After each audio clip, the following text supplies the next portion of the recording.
গতকালকে আমাদের জীবনে ঘটে যাওয়া ঘটনা নিয়ে মন খারাপ না করে যদি আমরা আজকের দিনটাকে সুন্দরভাবে পার করি বা সুন্দরভাবে গুছিয়ে নিই, তাহলে আমাদের জীবনের প্রতিটা দিনই হবে সুন্দর। হ্যালো এভরিওয়ান, আসসালামু আলাইকুম। সবাইকে নতুন বছরের অনেক অনেক শুভেচ্ছা। আশা করছি সবার নতুন বছরের প্রত্যেকটা দিন সুন্দর কাটবে। নতুন বছর উপলক্ষে বড় মিয়া ছোট মিয়া তাদের নানা ভাইয়ের সাথে চৌরাস্তায় যাবে, আর তাদের সাথে এই ব্যাগটা দেখে ওদের নানা ভাই বলতেছিল তোমাদেরকে আজকে স্কুলে ভর্তি করিয়ে দিব।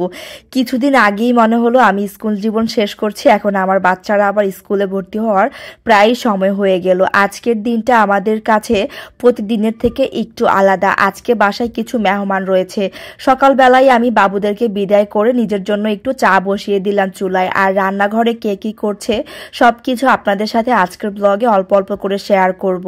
আমাদের বাড়ির কচু গাছি এত বড় বড় কাঠকচু, না যেন মৌলবী কচু বলে, এগুলো হয়েছিল। কচুগুলোকে পরিষ্কার করতেছিল, আর এদিকে আম্মু মাটির চুলায় দুই রকমের পিঠা বানাচ্ছে। এক চুলায় আটার রুটি, আরেক চুলায় চিতই পিঠা। আটার রুটি তো আব্বু আম্মুর খেতেই হয়, আর চিতই পিঠাটা আমাদের বাসায় এবছর শীতকালে প্রায় দিনই বানানো হয়। নারিকেল দিয়ে শীতের সকালে চিতই পিঠা খেতে কিন্তু ভালোই লাগে। খালা হচ্ছে এখানে অনেকগুলো আটা গোল্লা গোল্লা করে তারপর পিঠাগুলো বানিয়ে রাখছে, আর এই পিঠাগুলোকে আজকে অল্প অল্প করে সেকে তারপর রেখে দেওয়া হবে। যেহেতু বাসায় মেহমান আছে, আজকে খাবারের মেনুতে থাকবে রোস্ট, পোলাও, আরো কিছু আইটেম। বড় মিয়া ছোট মিয়ার জন্য আমাদের বাসায় এখন রোস্টের সাইজগুলো কিছুটা ছোট করে রাখা হয়। যেহেতু বড় মিয়া ছোট মিয়া পুরোপুরি রোস্টের পিসগুলো শেষ করতে পারে না, তাই ওদের জন্য কয়েকটা পিস ছোট করে কাটা হয়। দুধ চা হতে যেহেতু একটু সময় লাগে, তাই আমি রোস্টের মুরগিগুলোকে একটু ধুয়ে দিচ্ছিলাম। এফাকে আমার চা প্রায় হয়ে এসেছে, তো রোস্টের মুরগিগুলোকে ধুয়ে তারপর সেকে রেখেছি, আর এখন চাটাকে নামিয়ে চাটা খেয়ে নিব।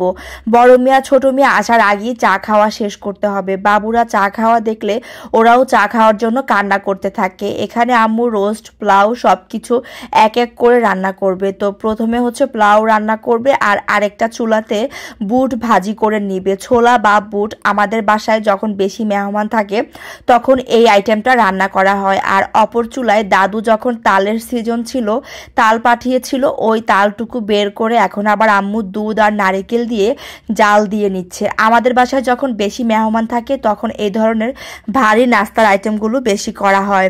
এখানে একটা দেশি মুরগি, না যেন পাকিস্তানি মুরগি ছিল, ওইটাকে ছোট ছোট করে কেটে তারপর ঝাল করে আলু দিয়ে রান্না করবে।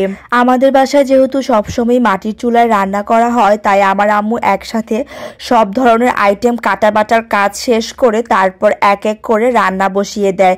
এতে করে আমার আম্মুর রান্না করতেও সময় লাগে, আর মাটির চুলার রান্না তো সবসময় এমনিতেই অনেক মজা হয়।